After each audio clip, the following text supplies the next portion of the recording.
तर जय श्रीराम मित्रांनो, राधे राधे, राम राम. तर मित्रांनो, आता काय झालेलं आहे, आता आपण घरी राहतो ही खरी गोष्ट आहे. पण आता कोणतेही घरचा जे मालक राहते ते आपल्या घरच्याची काळजी तर घेतच असते. पण आता काय झालेलं आहे, आमच्या शेतामध्ये सुद्धा आता आम्ही हे ढोराची आता काळजी घेताना तुम्हाला एक गोष्ट सांगायची, आम्हाला पक्ष्याची सुद्धा काळजी घ्यावी लागते. कारण तुम्हाला मी एक आता गोष्ट सांगणार आहे, लक्षात घ्या. आता काय झालेलं आहे, हे जे आपण म्हशीला झोपडं केलेलं होतं बघा, हे तुमच्या मागे तुम्हाला दिसत असं नाही बघा. पण आता हे 2-3 दिवसामध्ये हे रिपेरिंगला आलं, कारण की याच्या जे वरचा आहे भाग आहे ते सगळं खराब झालेलं आहे बघा.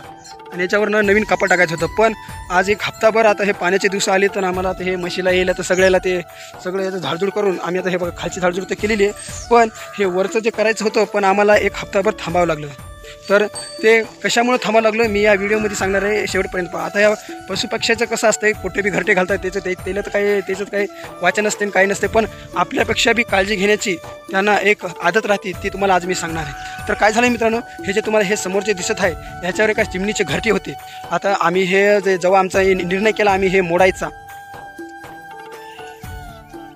पण आम्ही काय केलं मित्रांनो, हे सगळं सोडून दिलं. म्हणलं आता एक हप्ता लागला, पण जोपर्यंत त्या अंड्यामधून त्या पिल्ले बाहेर निघणार नाही तोपर्यंत म्हणलं आता काहीच करायचं नाही. आम्हाला तर माहीतच नव्हतं, आम्ही काय केलं, मोडून टाकलो आलो, वरी कापड टाकायचं होतं. पण माझ्या ह्या भैयानं पाहिलं होतं, जे आमच्या इथं सोयरा आलेला आहे, यानं जे पाहिलं, म्हणजे आपल्याच घरचाच माणूस आहे, तर मग यानं पाहिलं आणि यानं आपल्याला सांगितलं की घरटं कुठं आहे, तुम्ही काऊन मोडायले. मग आम्ही कमीत कमी 15 दिवस झालं याला आता मोडायचं सोडून दिले. आणि आता त्याचे पिल्ले निघाले, ते पिल्ले दाखवण्यासाठी आजचा व्हिडिओ आहे.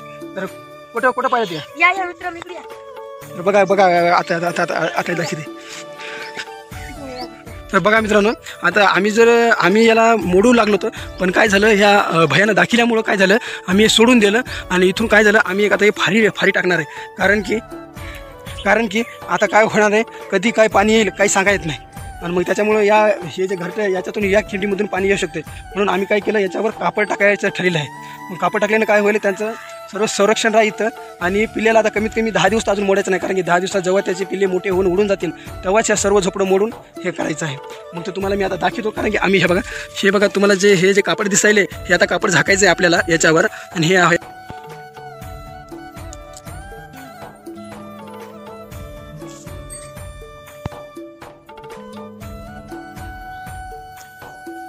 बघा मित्रांनो, याचे पिल्ले तयार झालेले आहेत अंड्यामध्ये. किती खास वाटते बघा.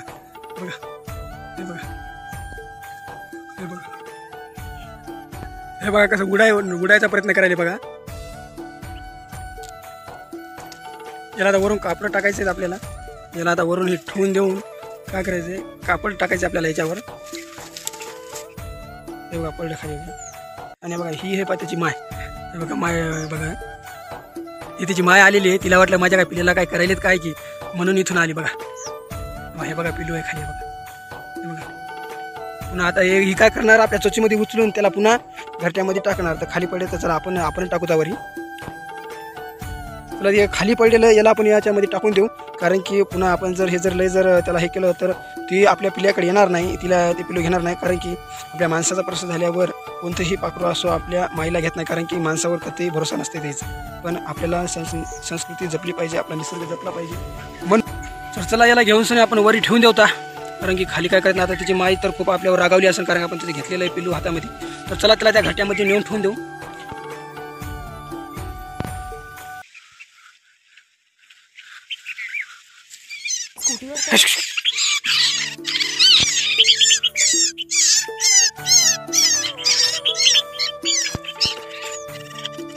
हे बघा आपल्या अंगावर अटॅक करत आहात. त्याचे माय बाबा एकदम अंगावर असे झाकून येत होते, बरोबर कुठं माझ्या अंगावर येतात की.